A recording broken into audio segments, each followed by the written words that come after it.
Okay, this next thing I'm going to talk about is just kind of our mantra on our defense. Lay it down. That's what we say a lot here. Our mentality needs to be we will play anyone, anywhere, anytime. All we need is to do for somebody to lay the ball down. This is something I got from a good friend of mine who's now the head football coach at Rutgers.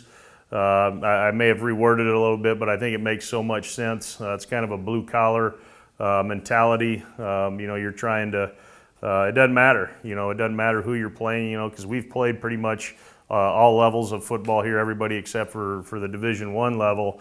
For example, the year we won the national title was the year that I introduced this to our guys.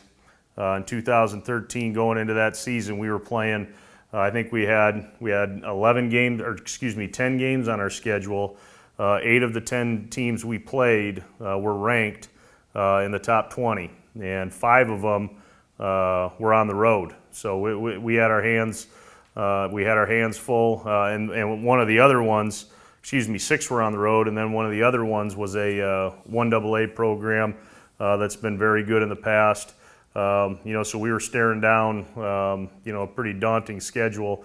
We were able to run the table, go 10-0, and then obviously finish it out, play 4 more ranked teams in the playoffs and beat those guys as well. And I think those guys really bought into, our defense really bought into that mantra of laying it down. They didn't care who it was. They were going to go out there and give it their all, just lay the ball down and let them go to work. Some things we do, obviously, anytime we call it up, it's 1, 2, 3, lay it down. Guys, like I said, the more they hear it, the more it starts to sink in with them. We put some locker tags, on their lockers down at our facility, just so they see it every day and they're not forgetting. It just says lay it down, anyone, anywhere, anytime. Whether that could be out at practice, that could be obviously a game, could be in the weight room, could be anything. Just give them an opportunity, and they're going to make the most of it. Here's a couple things we did with this. As far as the T-shirts go, we did, starting in that season, 2013, we have a grade sheet, which I'll show you here in a little bit, of production chart, how we grade our guys.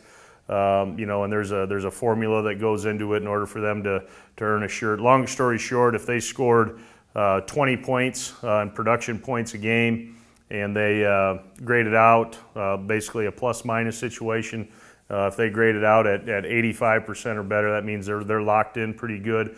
We allowed them. I bought a bunch of pretty cool T-shirts, and Friday of the walkthrough, or if we were on the road, they got to wear those shirts. So if we're out at practice, there'd be 4 or 5. Hopefully you'd love to get all 11 in them, but on average, it was about 4 or 5 guys out there kind of sticking out like a sore thumb, knowing that they kind of gave it all the week before, and it just made guys a little bit more hungry, to get one of those shirts just so they could be one of those guys on Friday. But something we changed just this past season, as opposed to doing the T-shirts, I actually went and bought, we have our normal practice jerseys are red and white, but if they graded out well and did well in the production and all that, they got to wear black jerseys that said "lay it down." They're pretty neat, and guys were certainly fired up about getting those.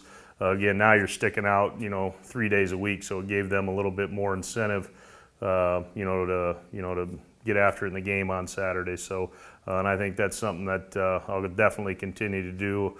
It's been a good tradition, and like I said, I got this from a good friend of mine, Chris Ash at Rutgers, and I'm glad I saw it because it certainly rang a bell with me, and it's made a lot of sense.